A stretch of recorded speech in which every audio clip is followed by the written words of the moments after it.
Foncellas naceu aquí, nesa casa que van ver agora. Eu nací onde está aquela colita nesa aldea de aí. Esta finca era nosa como é agora. El viña por aquí e viña para xunta dos veciños, todos de minha, mas todos os veciños que había.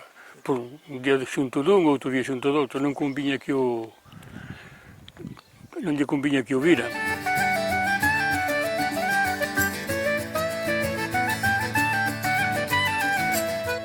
Era simple, bueno, cariñoso, amigo dos amigos, sí, parrandeiro. Estaba ya feito. Sí, estaba ya todo.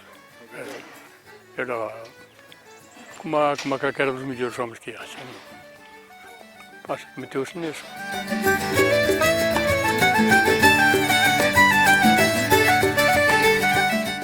Tardou en verse bastante tempo, un ano casi en verse por aquí, pero estaba aquí. Entonces, un veciño iba aí, outros íbamos xogar, outros tal, foi-se lle botando a vista. E depois, ao que veu que o vían todos, pois, xa nos ocultaba de nós. Pero, sin embargo, andaba sempre con moito ollo. Aí unha da cooperativa aí arriba, eu era rapaz e iba cas ovellas.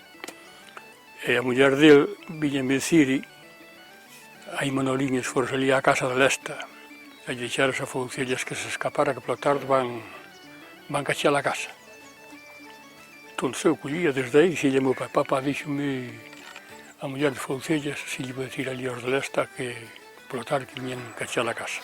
E viñan, e cuchaban aí, había un tal sargento, un tal Castelao, e chamaban ao guardia, un tal Castelao que dicían que era malo, pero malo de verdade, chegaba aí e rompía todo.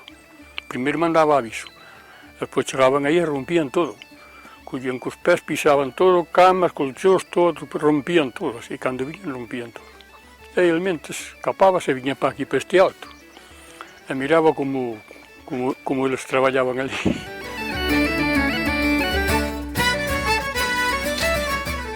Fun a San Medi e saleu a conversación da Guardia Civil de entonces. Dixen, é certo que a Guardia Civil ven coidar a casa de Vilariño de noite por culpa dos escapados. E daí foi chegou a sabelo el, dixeron, me cago en diola, non sei quen o puido dicir. E un día iba xunto desta, ainda estábamos solteiros. E según entrei eu, dali a, non sei, tardaría 10 minutos. Se petan á porta. E dixi, perdón a miña sogra, quen está? Son eu. A ver, dille eu que é Francisco, un veciño. A voz, igual que é do veciño. Me cago en diola. E entrando uns tipos pola cociña adiante.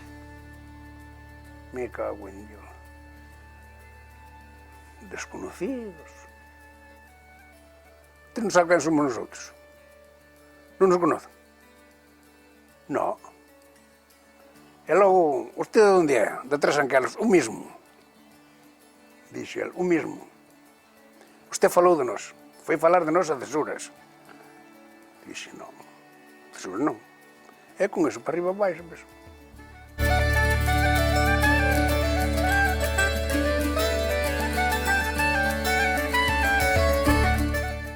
Despois dixeron, tranquilo, que usted, por algunha persona xa o tiñamos morto xa hai anos, Pero falamos con unha persona, e esa persona díxonos, ese é de toda a confianza. Se hai que facer unha morte a non sabelo, non se descubre, pero non se sabe. Dixo, entonces, aí foi a súa salvación, que senón, usted xa o tiñamos linchado.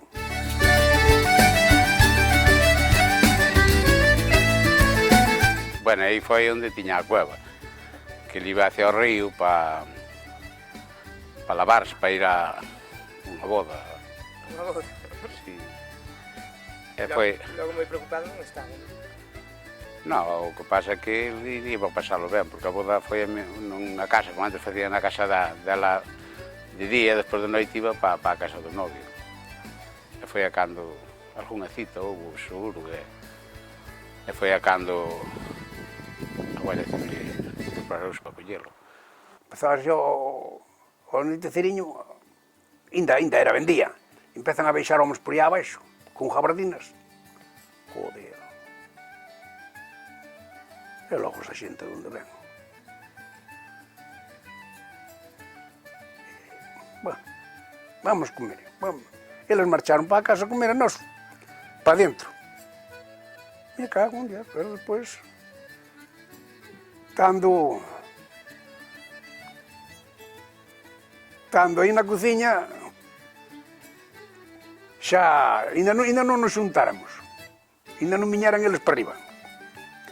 Xa sentimos... O meu tío pasou polo medio de todo o tiroteo e non ido con un tiro. En cambio, quedou aí os árboles todos acribillados de balas. Así que chegou mesmo aquí arriba a cueva, acerca da cueva foi onde colleron os guardias civiles.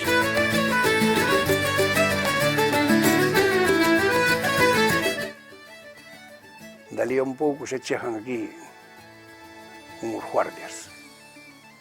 Guardias vestidos, viñan todos, casi todos vestidos de paisano.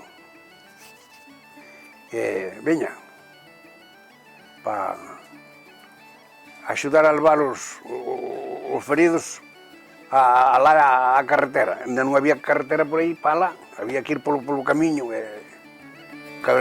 carreiros a leche.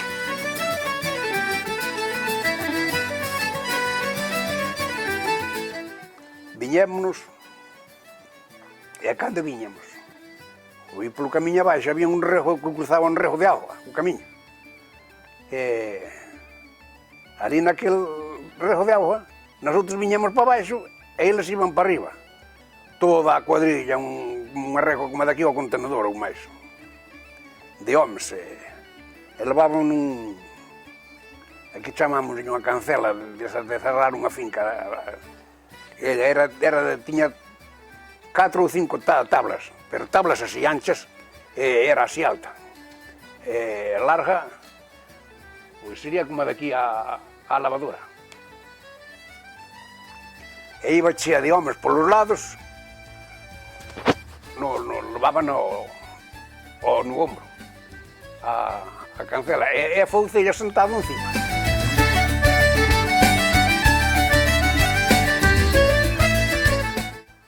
Que falaba que era buena persona,